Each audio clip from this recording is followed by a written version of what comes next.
P T اور ٹیلی کام کمپنیاں روزانہ 5000 نان فائلرز کی سمز بند کرنے پر متفق ہو گئی ہیں۔ 5000 نان فائلرز کی سمز بلاک کرنے کی لسٹ ٹیلی کام آپریٹرز کو مہیا کر دی گئی ہیں۔ رپورٹ دیکھیے اسلام آباد سے۔ ہفتے کے روز سے نان فائلرز کی روزانہ کی بنیاد پر 5000 سمز بند کرنے کا عمل شروع ہوگا۔ انکم ٹیکس جنرل آرڈرز کے نفاذ کے لیے ایف بی آر کی پی ٹی اے اور ٹیلی کام آپریٹرز کے ساتھ ملاقات ہوئی۔ ملاقاتوں کا مقصد ٹیکس سال 2023 کے نان فائلرز کی موبائل سمز بلاک کرنا یقینی بنانا ہے۔ ٹیلی کام آپریٹرز نے مینول طریقے سے سمز بلاک کرنے سے اتفاق کی۔ ایف بی آر کے مطابق 5000 نان فائلرز کی سمز بلاک کرنے کی لسٹ ٹیلی کام آپریٹرز کو مہیا کر دی گئی۔ ٹیلی کام آپریٹرز نے نان فائلرز کو سمز بلاک کرنے کے پیغامات بھیجنا شروع کر دیے۔ کابینہ کمیٹی برائے نجکاری نے نجکاری پروگرام کے لیے 24 اداروں کی منظوری دے دی ہے۔ خسارے میں چلنے والے اداروں کی نجکاری کی منظوری دی جائے گی۔ او جی ڈی سی ایل کے شیئرز کی وزارت توانائی کو منتقل کرنے کی تجویز پر بھی غور ہوگا۔ تفصیلات کے لیے دیکھتے ہیں اسلام آباد سے رپورٹ۔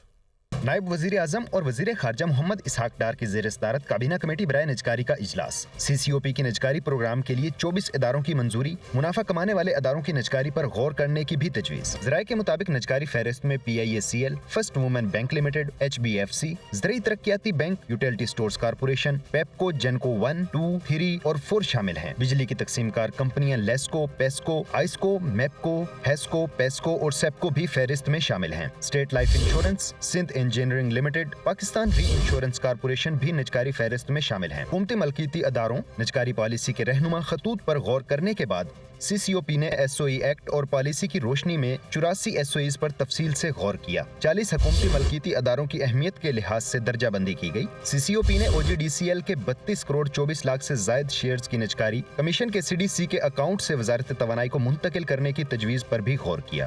معاملے کو قانون و انصاف ڈویژن کو اس ہدایت کے ساتھ مؤخر کر دیا گیا۔ آئی ایم ایف نے پاکستان میں بڑے پیمانے پر اصلاحات کو ناگزیر قرار دے دیا ہے۔ تازہ ترین رپورٹ میں کہا گیا ہے کہ امیر طبقے کو کم آمدن والے افراد کا سہارا بننا ہوگا۔ سرکاری اداروں میں موجود خامیوں کو مالیاتی پالیسی سے کم کرنا ہوگا۔ پاکستان کو استحکام کے مرحلے سے آگے بڑھ کر طاقتور معیشت کی جانب جانا ہوگا۔ پالیسی ریفارمز اور مالیاتی اہداف پر سختی سے عمل درآمد ضروری۔ امیر طبقے کو ملک کے کم آمدنی والے طبقے کا سہارا بننا ہوگا۔ آئی ایم ایف کی پاکستان کے حوالے سے تازہ رپورٹ جائے۔ آئی ایم ایف کے مطابق جون تک مہنگائی کو 20% تک نیچے لانا ہوگا۔ معیشت میں بہتری کے لیے ایکسچینج ریٹ کو استحکام دینا اور پائیدار گروتھ حاصل کرنا ہوگی۔ کمزوریوں کو دور کر کے معیشت کو بہتر بنایا جا سکتا ہے۔ آئی ایم ایف کے مطابق رواں مالی سال جی ڈی پی کی شرح 2% اور اگلے مالی سال 3.5% متوقع۔ رپورٹ کے مطابق رواں مالی سال بے روزگاری کی شرح 8%، اگلے مالی سال میں 7.5% رہنے کی توقع ہے۔ رواں مالی سال مہنگائی کی شرح 24.8% اور اگلے مالی سال 12.5% تک ہونے کا امکان ہے۔ رواں مالی سال برآمدات 31 ارب 20 کروڑ ڈالر، جبکہ اگلے سال میں برآمدات 34 ارب 41 کروڑ ڈالر سے زیادہ ہونے کا امکان بظاہر کیا گیا ہے۔ رواں مالی سال درآمدات 54 ارب 96 کروڑ ڈالر، جبکہ اگلے سال درآمدات 60 ارب ڈالر سے زیادہ ہونے کی پیشگوئی کی گئی ہے۔ حیدرآباد سے خبر آپ کو دیں، لطیف آباد نمبر 7 پٹھان کوٹ کے ریلوے ٹریک کے قریب دھماکہ ہوا ہے۔ دھماکہ ریلوے ٹریک پر نہیں ہوا اور نہ ہی ٹریک کو کوئی نقصان پہنچا ہے۔ خبر یہ ہے کہ دھماکہ ڈاؤن ٹریک پر ہوا اور سرچنگ کا عمل بھی جاری ہے۔ لطیف آباد نمبر 7 پٹھان کوٹ کے ریلوے ٹریک کے قریب دھماکہ ہوا۔ دھماکہ ریلوے ٹریک پر نہیں ہوا، نہ ہی ٹریک کو کوئی نقصان پہنچا ہے، پولیس کی جانب سے کہا گیا۔ ٹریک کے قریب دھماکے سے گڑا پڑ گیا۔ دھماکہ ڈاؤن ٹریک پر ہوا، سرچنگ کا عمل جاری ہے۔ دھماکہ ریلوے ٹریک پر نہیں کیا گیا۔ پولیس نے کہا ہے کہ ٹریک کو کوئی نقصان نہیں پہنچا۔ ٹریک کے قریب دھماکے سے گڑا پڑا ہے۔ دھماکہ ڈاؤن ٹریک پر ہوا اور سرچنگ کا عمل بھی جاری ہے۔ ملتان بواپور میں گارمنٹس فیکٹری میں آگ لگ گئی۔ آگ پر قابو پا لیا گیا ہے۔ فائر بریگیڈ کی 10 گاڑیوں نے آگ پر قابو پانے میں حصہ لیا۔ آگ کی وجہ سے کوئی جانی نقصان نہیں ہوا۔ بواپور میں گارمنٹس فیکٹری میں آگ لگ گئی۔ آگ پر قابو پا لیا گیا ہے۔ فائر بریگیڈ کی 10 گاڑیوں نے آگ پر قابو پانے میں حصہ لیا۔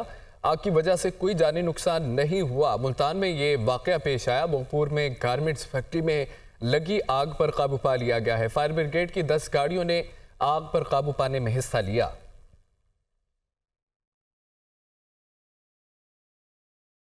ادھر کراچی جامعہ کلاتھ کے قریب کسٹم اور رینجرز کی مشترکہ کارروائی ہوئی ہے۔ کسٹم اور رینجرز نے کارروائی کرتے ہوئے مبینہ سمگل شدہ کپڑا اور دیگر سامان برآمد کر لیا ہے۔ رینجرز کی بھاری نفری نے علاقے کی ناکہ بندی کرتے ہوئے مخصوص دکانوں کی تلاشی کا عمل جاری کیا۔ کراچی میں یہ واقعہ ہوا جامع کلاتھ کے قریب کسٹم اور رینجرز کی مشترکہ کارروائی۔ کسٹم اور رینجرز نے کارروائی کرتے ہوئے مبینہ اسمگلنگ شدہ کپڑا اور دیگر سامان برآمد کر لیا۔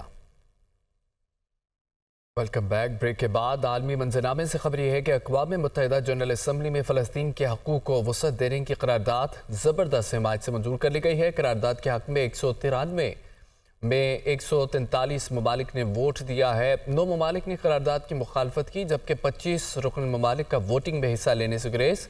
جنرل اسمبلی میں قرارداد متحدہ عرب امارات کی جانب سے پیش کی گئی ہے۔ اقوام متحدہ جنرل اسمبلی میں فلسطین کے حقوق کو وسعت دینے کی قرارداد زبردست حمایت سے منظور کر لی گئی ہے جبکہ قرارداد کے حق میں 193 میں 143 ممالک نے ووٹ دیا۔ 9 ممالک نے قرارداد کی مخالفت کی۔